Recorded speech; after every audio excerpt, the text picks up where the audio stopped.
Esta mañana vamos a entrar a la conclusión de Romanos. Es una conclusión larga, nos va a tomar varias semanas, si Dios quiere. Notarán en su boletín que hemos titulado esta sección que va de Romanos 15, 14 hasta el 16, 27, una conclusión que te instruye, una conclusión que te instruye.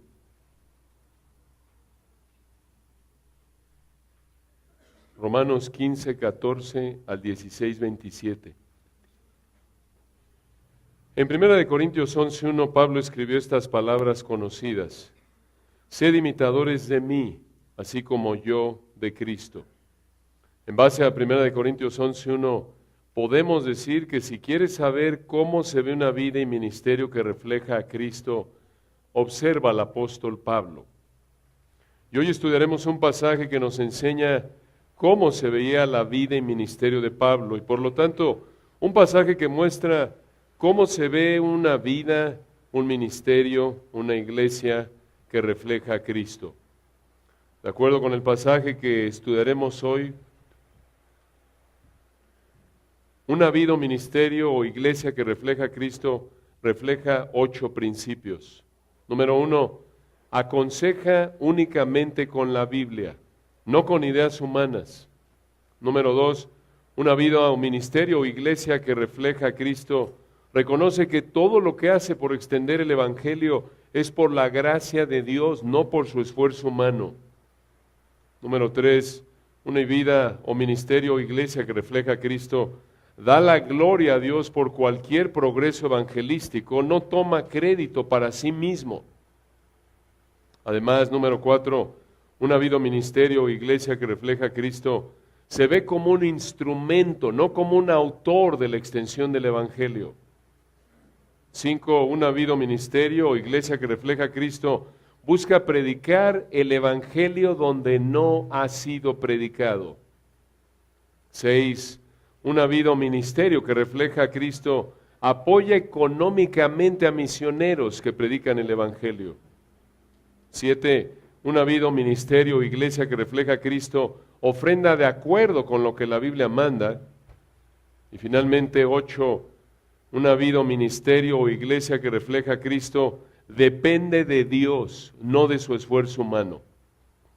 Estas verdades maravillosas, estas 8 verdades maravillosas, las encontramos en Romanos 15, versículos 14 al 33. Romanos 15, versículos 14 al 33. Vamos a leer este gran texto para comenzar. Romanos 15, 14.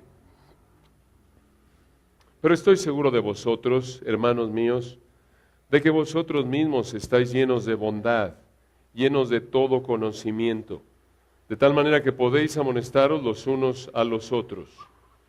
Mas os he escrito, hermanos, en parte con atrevimiento, como para haceros recordar por la gracia que de Dios me es dada, para ser ministro de Jesucristo a los gentiles, ministrando el Evangelio de Dios, para que los gentiles les sean ofrenda agradable, santificada por el Espíritu Santo. Tengo, pues, de qué gloriarme en Cristo Jesús en lo que a Dios se refiere, porque no osaría hablar sino de lo que Cristo ha hecho por medio de mí para la obediencia de los gentiles, con la palabra y con las obras, con potencia de señales y prodigios, en el poder del Espíritu de Dios, de manera que desde Jerusalén y por los alrededores hasta Ilírico, todo lo he llenado del Evangelio de Cristo. Y de esta manera me esforcé a predicar el Evangelio, no donde Cristo ya hubiese sido nombrado, para no edificar sobre fundamento ajeno, sino como está escrito, aquellos a quienes nunca les fue anunciado acerca de Él, verán, y los que nunca han oído de Él, entenderán. Versículo 22, continúa, Romanos 15, 22. Por esta causa me he visto impedido muchas veces de ir a vosotros, pero ahora, no teniendo más campo en estas regiones y deseando desde hace muchos años ir a vosotros, cuando vaya a España, iré a vosotros, porque espero veros al pasar y ser encaminado allá por vosotros, una vez que haya gozado con vosotros. Mas ahora voy a Jerusalén para ministrar a los santos, porque Macedonia y Acaya tuvieron a bien hacer una ofrenda para los pobres que hay entre los santos que están en Jerusalén. Pues les pareció bueno, y son deudores a ellos, porque si los gentiles han sido hechos participantes de sus bienes espirituales, deben también ellos ministrarles de los materiales. Así que, cuando haya concluido esto y les haya entregado este fruto, pasaré entre vosotros rumbo a España. Y sé que cuando vaya a vosotros, llegaré con abundancia de la bendición del Evangelio de Cristo. Romanos 15:30. Pero os ruego, hermanos, por nuestro Señor Jesucristo y por el amor del Espíritu, que me ayudéis orando por mí a Dios, para que sea librado de los rebeldes que están en Judea, y que la ofrenda de mi servicio a los santos en Jerusalén sea acepta, para que con gozo llegue a vosotros por la voluntad de Dios, y que sea recreado juntamente con vosotros. Y el Dios de paz sea con todos vosotros. Amén. Hermoso texto que presenta estas 8 verdades maravillosas que vamos a estudiar el día de hoy. Y les recuerdo, hermanos, que el Espíritu de Dios usó a Pablo para que Pablo desde Corinto escribiera esta carta a los romanos, estos 16 capítulos, alrededor del año 56 después de Cristo, a cristianos que vivían en Roma, como lo estudiamos, recuerdan, en Romanos 1, 1 y 7. Y Pablo les escribió para explicarles la justificación por la fe, cómo Dios salva únicamente por la fe, no por obras, a través de Cristo, únicamente, por gracia únicamente. En los capítulos 1 al 11 se las explica, y en los capítulos 12 al 16 les explica cómo afecta la justificación por la fe su vida diaria. Y aquí en Romanos 15, 14 nos encontramos en la última sección del libro. Esta es la conclusión. Esta sección de conclusión va desde Romanos 15, 14 hasta el final del libro, hasta el capítulo 16, versículo 27. Y aquí en Romanos 15, 14 al 16, 27, toda la conclusión la podemos dividir en 2 partes. Aquí vemos 2 partes de la conclusión de Romanos que te motivan a imitar la virtud de Pablo. 2 partes de la conclusión de Romanos que te motivan a imitar la virtud de Pablo. En primer lugar, veremos en el texto que acabamos de leer, en Romanos 15, 14 al 33, el ministerio y planes de Pablo. El ministerio y planes de Pablo. Y finalmente, en segundo lugar, en Romanos 16, 1 al 27, veremos, si Dios quiere, el saludo y despedida de Pablo. Entonces, en primer lugar, el ministerio y planes de Pablo. En segundo lugar, el saludo y despedida de Pablo. Entonces, vayamos a la primera de estas 2 secciones. Aquí en Romanos 15, 14 al 33, el texto que acabamos de leer, encontramos el ministerio y planes de Pablo. Y para facilitar el estudio de esta sección, que es algo extensa, aquí en Romanos 15, 14 al 33, vamos a dividirla en 8 partes. Aquí en Romanos 15, 14 al 33 nos presenta 8 principios que debes entender del ministerio y planes de Pablo. 8 principios que debes entender del ministerio y planes de Pablo. Veamos el primero. Principio número 1. Entiende la consejería bíblica. Entiende la consejería bíblica. Esto lo vemos aquí en Romanos 15, 14. Obsérvenlo. Romanos 15, 14. Pablo dice, pero estoy seguro. Se puede traducir ese seguro del griego, estoy convencido, estoy cierto. ¿De qué? Vean el versículo 14. Pero estoy seguro de vosotros, hermanos míos, les dice a los romanos, de que vosotros o ustedes mismos estáis llenos, noten, de 2 cualidades. 1, estáis llenos de bondad. ¿Qué quiere decir eso? Aquí en Romanos 15, 14 la palabra bondad se refiere a una cualidad moral que se caracteriza por interesarse en el bienestar de otros. Esa es la bondad de la que está hablando aquí el Espíritu de Dios en Romanos 15, 14. Esa virtud de interesarse por el bienestar de otros. Entonces noten lo que Pablo les dice, versículo 14. Pero estoy seguro de vosotros, hermanos míos, de que vosotros mismos estáis llenos, 1, de bondad y 2, llenos de todo conocimiento. ¿Qué quiere decir esto? Aquí en el contexto se refiere al conocimiento de la palabra de Dios. ¿Cómo lo sabemos? Recuerden, ya lo vimos allá atrás en el versículo 4, regresen, Romanos 15:4, porque las cosas que se escribieron antes, para nuestra enseñanza se escribieron, a fin de que por la paciencia y la consolación de las Escrituras tengamos esperanza. Aquí conocimiento en el versículo 14 de Romanos 15 se refiere a que los romanos conocían la palabra de Dios y observen para qué les ayudaban estas dos virtudes. Por un lado, bondad, por un lado se interesaban por el bienestar de otros, por otro lado estaban llenos del conocimiento de la palabra de Dios y noten con qué fin, versículo 14 de nuevo, pero estoy seguro de vosotros, hermanos míos, de que vosotros mismos estáis llenos de bondad, llenos de todo conocimiento, de tal manera que podéis. Esa palabra podéis se traduce mejor, añadimos ahí podéis y son capaces de. En lugar de podéis se puede traducir mejor, aclaro, de tal manera, o podríamos decir esa frase de tal manera que podéis se traduce mejor del griego y capaces de. Entonces, vean lo que dice aquí Pablo, vean de nuevo el texto, versículo 14. Pero estoy seguro de vosotros, hermanos míos, de que vosotros mismos estáis llenos de bondad, llenos de todo conocimiento, y capaces de, observen la siguiente palabra, amonestaros los unos a los otros. Esa palabra amonestaros es vital en este texto. Esa palabra amonestaros significa, mucha atención, aconsejar para evitar un curso inapropiado de conducta. Significa amonestar, advertir, instruir. Aquí encontramos, hermanos, la base resumida en un texto, obvio, se encuentra en toda la Biblia, pero este texto es vital para entender la consejería desde el punto de vista bíblico. De acuerdo con Romanos 15:14, observen la consejería, esto es el hecho de que alguien te ayude, te dé un consejo en base a la palabra para que tomes una decisión, des un paso en tu vida en base a la palabra. Alguien te lo da y escuchen, ese alguien son, versículo 14 al final, unos a otros. ¿Qué quiere decir esto? La consejería se lleva a cabo, escuchen, por cristianos que están llenos de toda bondad, esto es, que piensan en el bienestar de otros y que conocen la palabra. Así se lleva a cabo la consejería bíblica. Noten que no dice los ancianos son los únicos que aconsejan, los diáconos son los únicos que aconsejan, las mujeres con mayor madurez espiritual son las únicas que aconsejan. No, vean de nuevo el texto al final del versículo 14. De tal manera que podéis amonestaros los unos a los otros.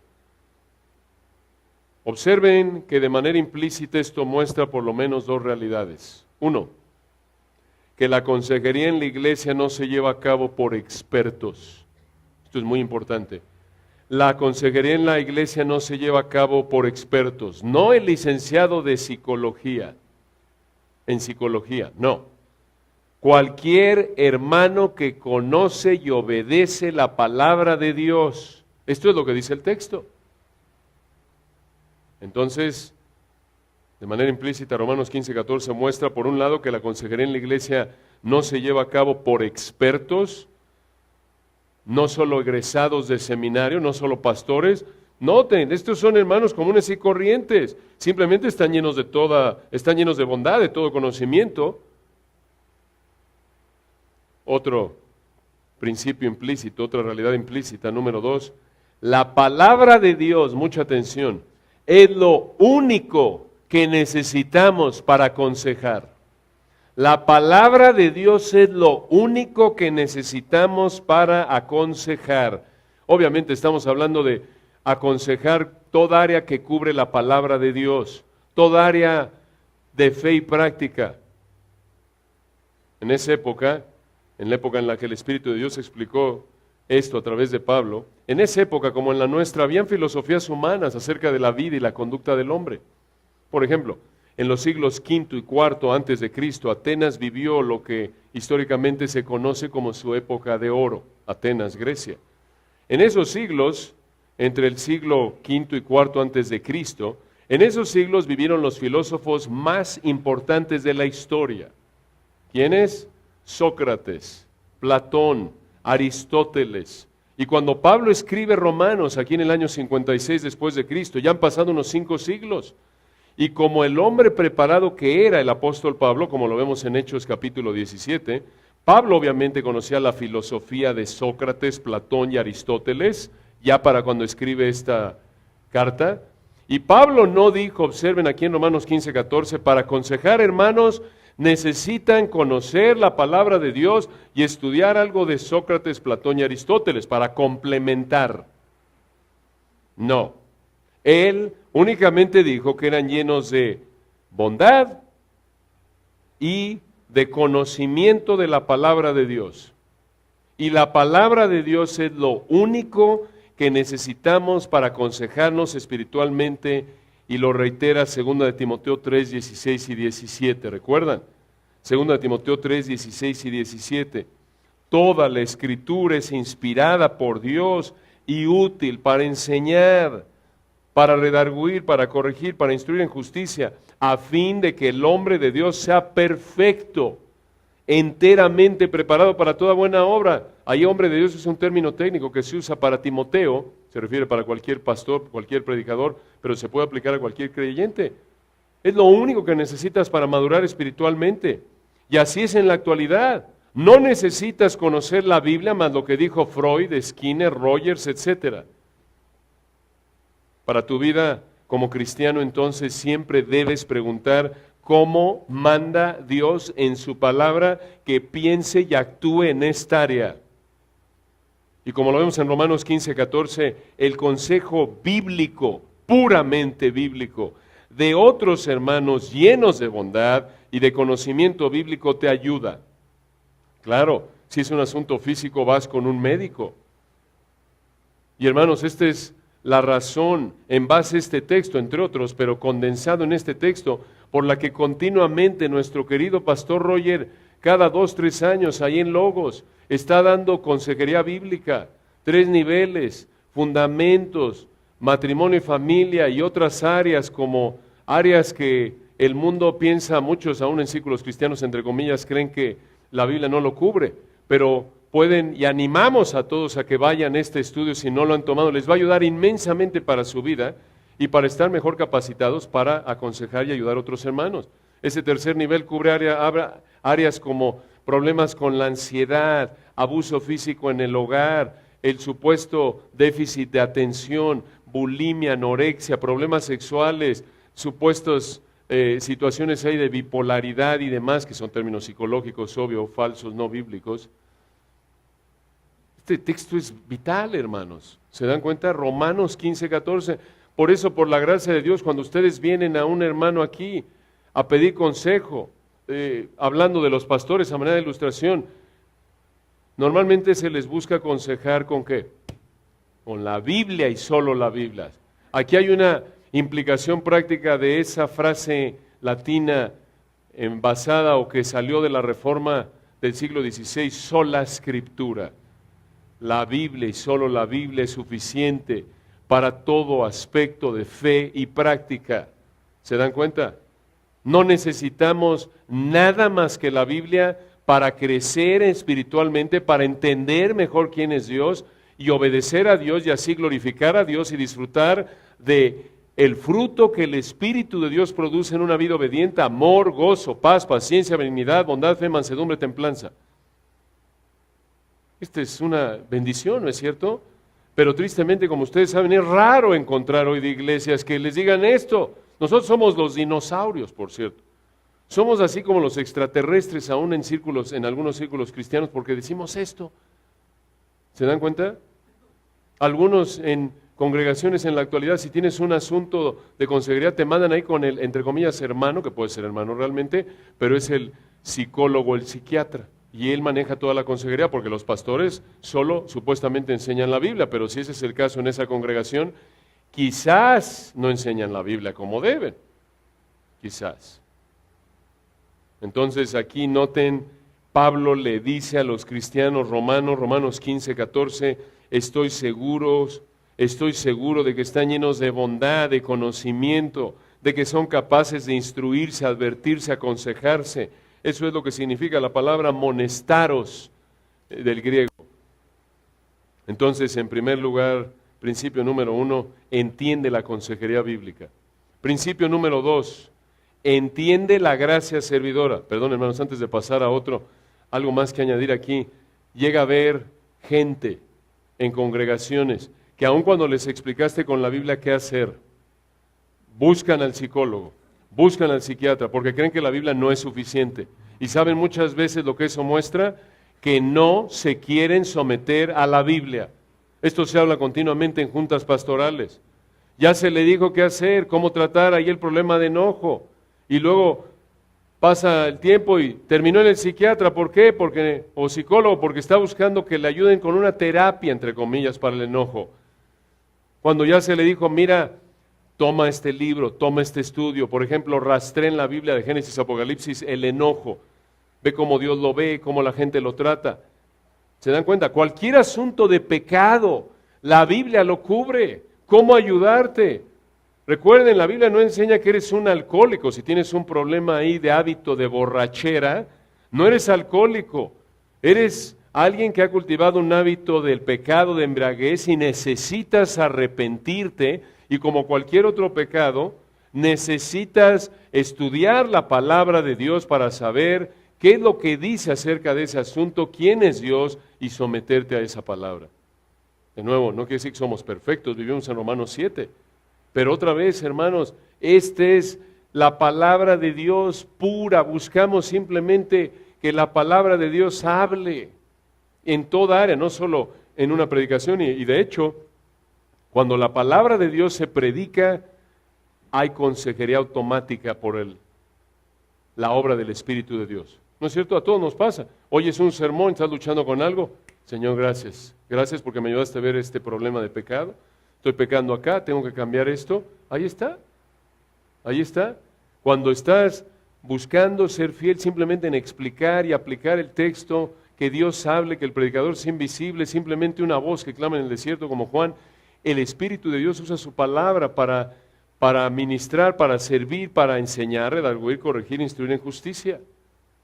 Entonces, coloquialmente hablando, que no le digan, que no le cuenten, que la Biblia no es suficiente para todo asunto de fe y práctica, es lo único que necesitamos para entender mejor quién es nuestro Dios y cómo vivir para su gloria. Esta es una bendición. Por eso ven, hermanos, que en la iglesia se enfatiza tanto el estudio bíblico, porque aquí está en el texto. Necesitamos la Biblia y solo la Biblia. Y cuando tienes problemas, ¿sabes cuál es el problema? Si eres un verdadero cristiano, claro, porque a veces no lo eres, aunque seas un religioso externamente. Pero si eres un verdadero cristiano, necesitas más Biblia. Nunca puedes excederte. No, ya me pasé, ya oí como 3 sermones hoy. No, ya me va a hacer mal. No, es como decir, oye, no seas tan humilde. No, nunca somos lo suficientemente humildes. Nunca estudiamos la Biblia como debemos. Nunca oramos como debemos, ¿no es cierto? Necesitas Biblia. Es que no tengo ganas porque estoy desanimado, no encuentro trabajo, mi familiar falleció, lo que sea. Necesitas Biblia. Biblia, Biblia, Biblia, eso es lo que más necesitas. Como nos decía el hermano Steve Lawson, recordarán, hablándole a los predicadores, tus sermones no necesitan menos Biblia, sino más Biblia. Eso es, así es también en la vida del cristiano. ¿Tienes luchas en tu vida? Primero asegúrate de que eres cristiano. Y va a haber luchas aunque seas verdadero cristiano, pero necesitas otra vez que el Espíritu de Dios tome su palabra para alentarte, advertirte, aconsejarte. Versículo 4 lo estudiamos a fondo. Darte la fortaleza que necesitas frente a la dificultad, ser consolado. Recuerden versículo 5, el Dios de la paciencia y la consolación te fortalece a través de versículo 4 las Escrituras. No necesitamos menos Biblia, necesitamos más. Por eso estamos, hermanos, allá hay estudios los domingos, toda la semana. Necesitamos más, todo lo que puedas escuchar, oír, estudiar de la palabra de Dios. Nunca es suficiente, hay tanto pecado en nosotros todavía, tanta ignorancia, tantos huecos teológicos, tanto mal entendimiento de quién es Dios y la vida.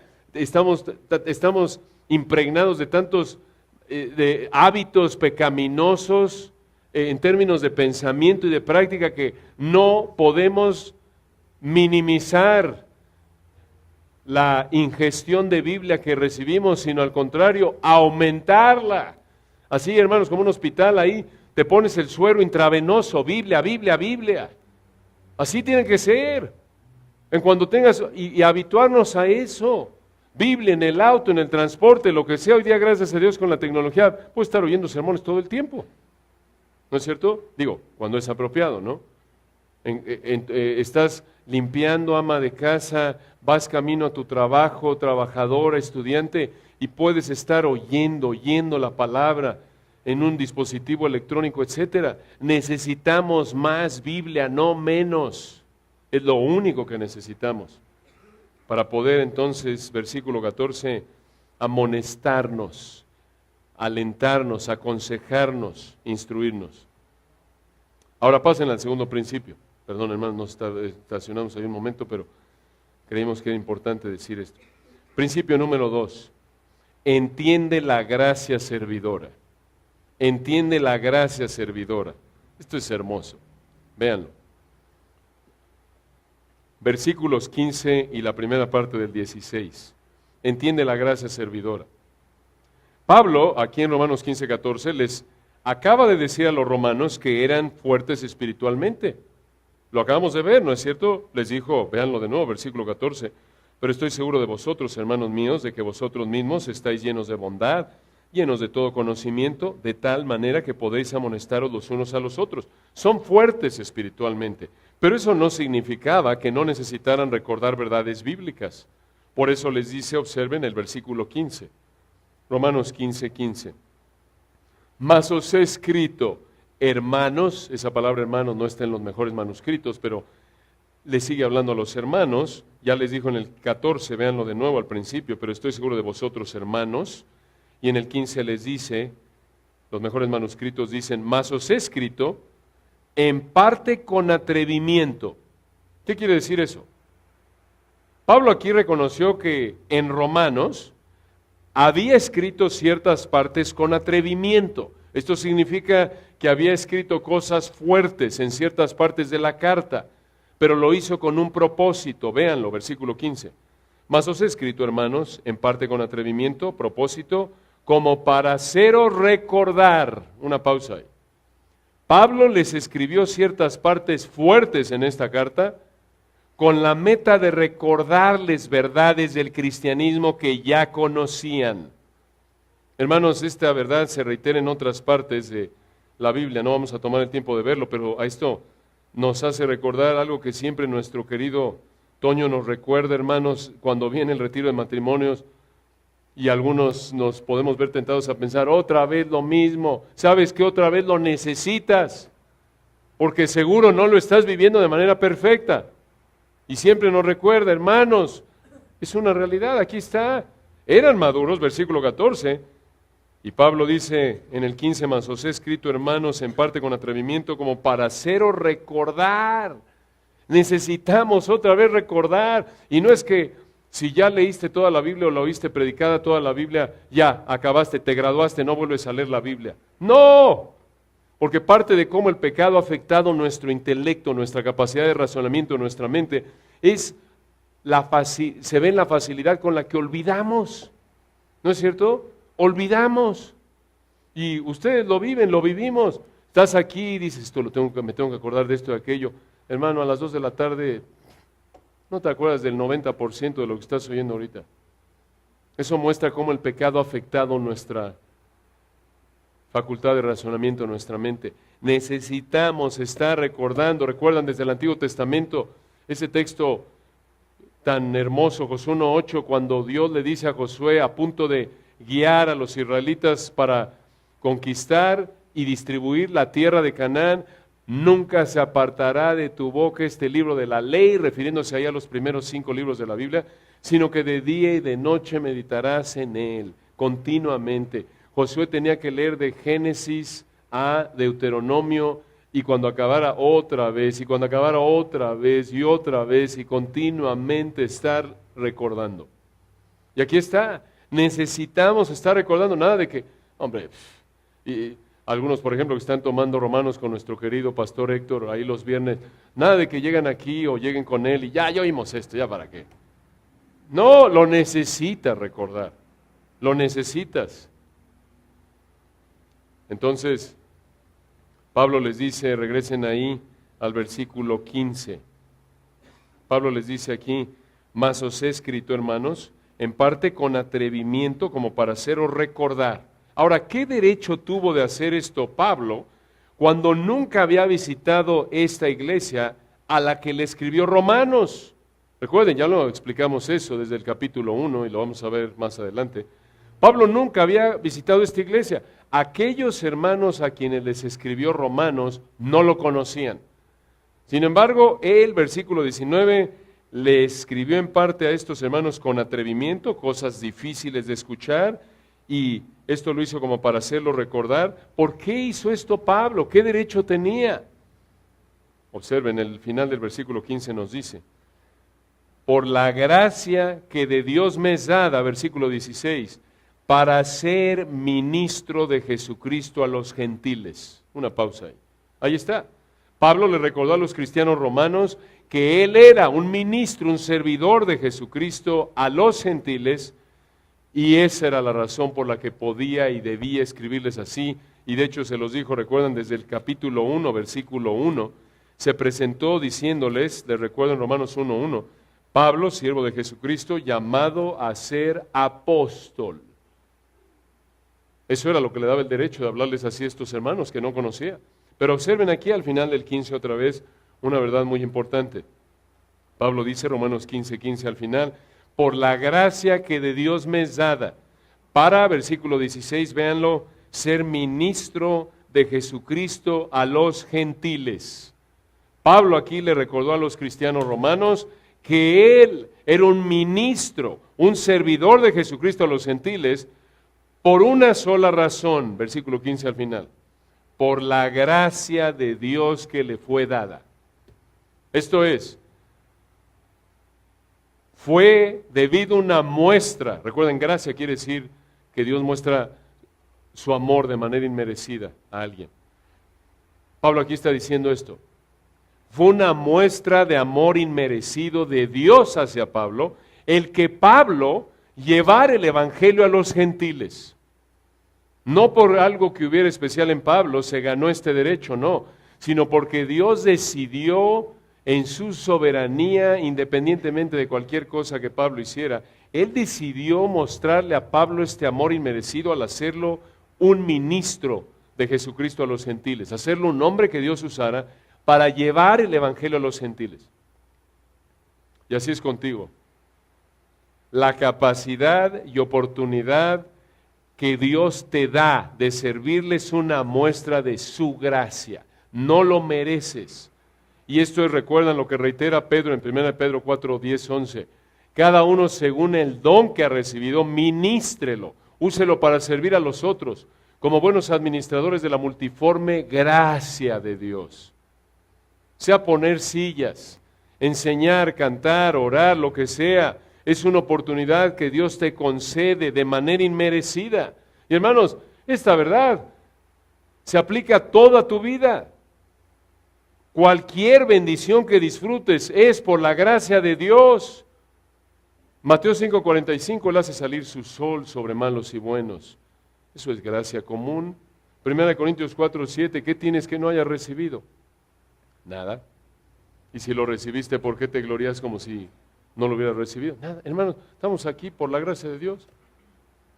Recuerden, no hay justo ni aun uno, todos somos pecadores, la paga del pecado es la muerte, lo único que Dios nos debe es infierno eterno, porque lo único que le podemos ofrecer a Él es nuestro pecado. Por lo tanto, si no estamos en el infierno, ¿es por qué? Por la gracia de Dios. Pudimos despertar, podemos ver la creación de Dios, este hermoso clima, pudimos comer, algunos de ustedes no han comido, esperamos que disfruten de la gracia de Dios en esa área en un momento.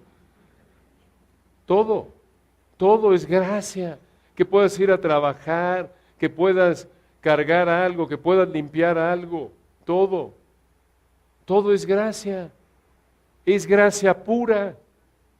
Y esta es la actitud que tenemos que tener continuamente, todo es gracia de Dios. Esto te va a mantener humilde y gozoso. sin importar la circunstancia en la que estés. No merecemos nada, todo es gracia pura. ¿Se dan cuenta? No importa la etapa o situación en la que estés en tu vida, es por la gracia de Dios. Claro, puedes estar sufriendo quizás por decisiones pecaminosas, pero aún eso Dios lo supervisa y es una expresión de su gracia que bajo su control esté permitiendo que enfrentes eso, siempre para su gloria y para tu bien. Porque recuerden, lo único que merecemos es el infierno, hermanos. Cuando te veas tentado a compararte con el otro que tiene lo que tú crees que tú mereces, o tiene más o algo de lo que a ti te gustaría tener, sea un marido, sea lo que sea, un trabajo, sea un lugar donde vive, un auto, lo que sea, una familia.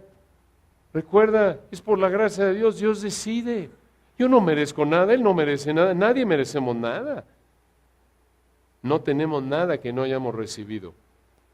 Entonces, entiende la gracia de Dios. Pablo lo entendía, por eso reconoció aquí en el versículo 15 al final, por la gracia que de Dios me es dada. Esta es gracia electiva, soberana, incondicional. Dios a su discreción decide cómo bendecir a cada persona. ¿Se dan cuenta? Obvio, esto no anula la responsabilidad humana, claro, pero ahorita el énfasis del texto es la gracia, gracia. Lo que Dios quiera darnos, amén, Señor. Esa es la actitud como Pablo, obvio, tenemos que cultivarla porque nuestra propensidad es compararnos con otros, envidiar, etcétera, que no estar satisfechos, pero ser como Pablo, sé vivir humildemente, sé tener en abundancia en todo y por todo. He aprendido a estar agradecido, estar contento. Pueden escuchar, estudiar eso a fondo con las predicaciones de nuestro pastor Roger cuando expuso todo Filipenses. Ese es un texto clave que ilustra esto. Noten un tercer principio, nos da tiempo quizás para uno más o dos. Principio número 3 de 8, entiende el servicio a Dios. No solo entiende la consejería bíblica y la gracia de Dios, sino también en tercer lugar, entiende el servicio a Dios. Observen el versículo 16. Romanos 15, 16. Para ser ministro de Jesucristo a los gentiles, y aquí viene, ministrando el evangelio de Dios. Una pausa, y esta es una frase que tenemos que desempacar por unos segundos. Ministrando, sirviendo. El evangelio de Dios. Esto lo estudiamos al principio de Romanos. Esta misma frase, el evangelio de Dios, Pablo la usó en el capítulo 1, pero esto es, hay que recordar, hermanos, esta es una frase rica. El evangelio es de Dios. ¿Qué quiere decir esto? Que Dios es la fuente, Dios es el originador, Dios es el que lo trae, Dios es el que lo hace posible a través de Cristo. En resumen, recuerden qué es el evangelio. Primera de Corintios capítulo 15, versículo 3 y 4. Primera de Corintios 15, 3, 4. Bueno, vean desde el 1. 1 Corintios 15, 1, escuchen, además os declaro, hermanos, el evangelio que os he predicado, dice Pablo, el cual también recibisteis, en el cual también perseveráis, por el cual, versículo 2, asimismo, si retenéis la palabra que os he predicado, sois salvos si no creísteis en vano. ¿Cuál es el evangelio, Pablo? Versículo 3, 1 Corintios 15, 3. Porque primeramente os he enseñado lo que asimismo recibí, que Cristo murió por nuestros pecados, conforme a las Escrituras.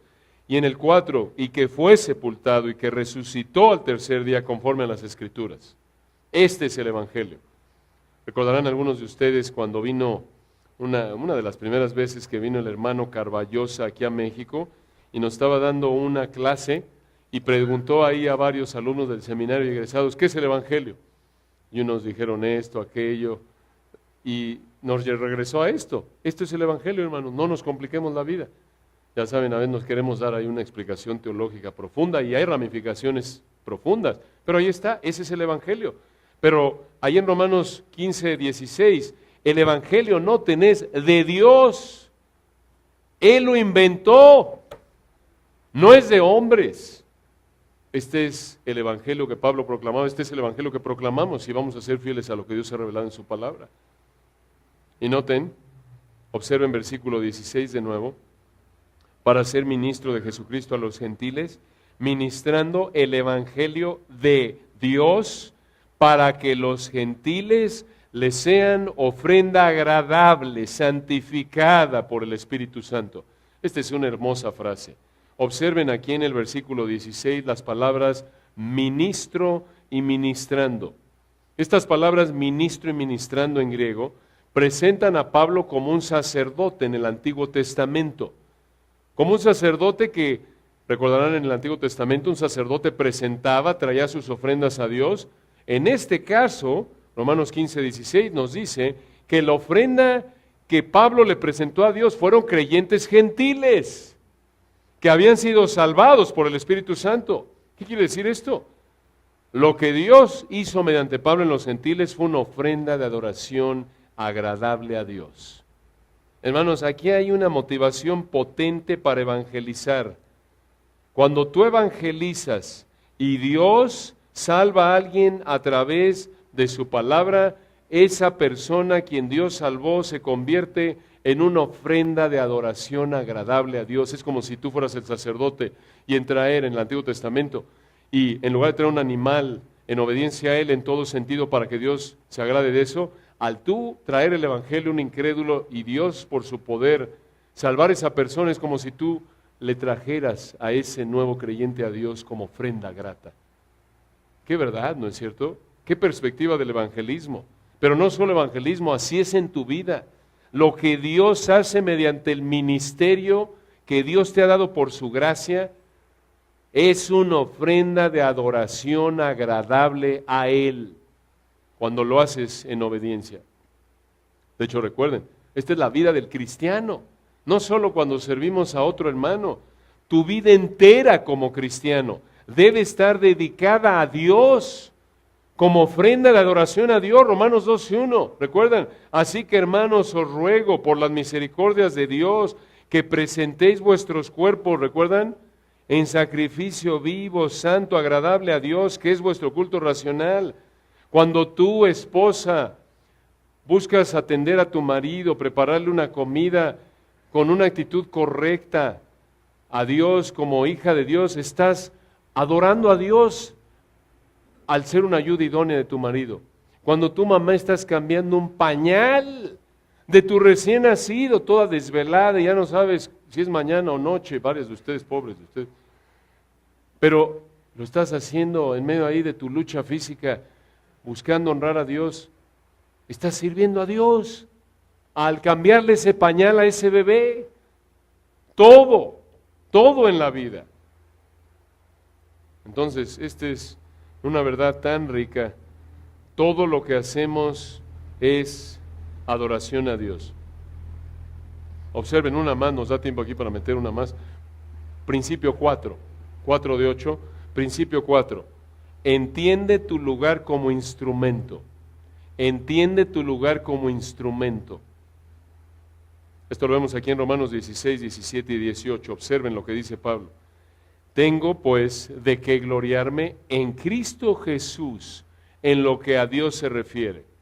Porque, versículo 18, no os haré hablar, escuchen esto, sino de lo que Cristo ha hecho por medio de mí para la obediencia de los gentiles. Deténganse ahí, observen la frase obediencia de los gentiles. ¿Qué quiere decir esto?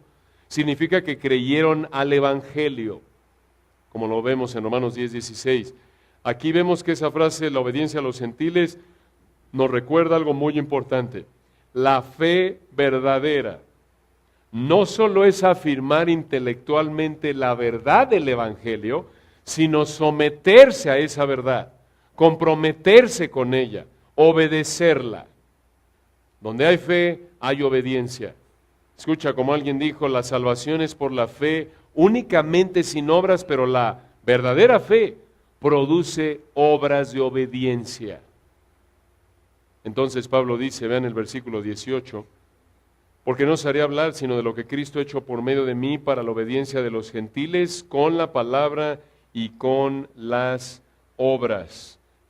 Pablo aquí noten, en los versículos 17 y 18, Pablo dio toda la gloria a Dios por los gentiles que creyeron mediante el ministerio que Dios le dio por su gracia. Pablo reconoció que Dios era el que lo capacitaba para cumplir con la responsabilidad que Dios le había dado. Recuerden, él ya había dicho, o él dice en otro lugar, que nadie está capacitado para predicar el Evangelio. 2 Corintios 3:5, no que seamos competentes por nosotros mismos para pensar algo como de nosotros mismos, sino que nuestra competencia proviene de Dios. Dios lo capacitaba para cumplir con la responsabilidad que le había dado. Y así es contigo. La gloria es de Él, no tuya. En lo que haga mediante ti, somos instrumentos. Recuerden, 1 Corintios 3, parte del problema allí en Corinto, las divisiones eran porque la gente elevaba a los líderes por encima de otros. Yo soy de Pablo, yo soy de Apolos. Y Pablo dice, ¿saben qué? ¿Qué pues es Pablo y qué es Apolos? Servidores, por medio de los cuales habéis creído. Yo planté, Apolo regó, pero el crecimiento lo ha dado Dios. Instrumentos, somos instrumentos. En todo, no solo en servir a la iglesia y predicar el Evangelio, en todo. Recuerden Romanos 9, Él es el alfarero y nosotros el barro. Esto otra vez nos mantiene, no solo con los pies en el piso, sino con la nariz en el piso, y ahí es donde debemos estar. Si Dios hace algo por medio de ti o te da una bendición temporal, sacas una buena calificación, presentas un buen proyecto en la oficina, saliste bien, algo pasó, hubo alguna medida de éxito temporal en algo que hiciste, recuerda, eres un instrumento. Dios te dio la capacidad por su gracia, para su gloria, para hacer eso, para que Él cumpliera con sus propósitos y la gloria es de Él. Qué bendición, ¿no es cierto? Qué perspectiva. Bueno, hay 4 más. Continuaremos, si Dios quiere, el próximo domingo. Oremos. Padre, te damos la gloria en esta mañana por este texto y estas verdades tan ricas, tan útiles para nuestra vida. Oramos, Señor, que tu Espíritu nos lleve a analizar nuestra vida, a ver dónde estamos fallando o dónde estamos bien de acuerdo con estas verdades. Que recordemos, Padre, que somos instrumentos tuyos que te servimos en todo lo que hacemos, en toda área de la vida, conforme somos obedientes a tu palabra, estamos adorándote. Gracias, Señor, por tu gracia. Solo por ella estamos aquí, solo por ella vivimos. Como alguien lo dijo, tu gracia es el aire que respiramos. Si no fuera por tu gracia, estaríamos en el infierno. Y gracias, Señor, sobre todo por tu palabra perfecta, porque tú, el autor, eres perfecto. Y por eso no necesitamos añadirle nada para todo asunto que tiene que ver con nuestra vida espiritual. Gracias porque tú eres perfecto y no nos diste un libro incompleto que necesita ser enmendado o añadido como si fuera un libro humano, puramente humano, sino que esta es la palabra perfecta, infalible, la palabra inerrante, y que aunque usaste a hombres como vasos de barro, tu Espíritu, el único que tiene el poder para hacerlo, evitó que la fragilidad, la imperfección humana contaminara la perfección de tu palabra. Te damos la gloria, gracias por este día, oramos que estas verdades estén siendo cultivadas en nuestra vida para tu gloria. Amén. Que Dios los bendiga, hermanos, nos vemos de hoy en 8, si Dios quiere.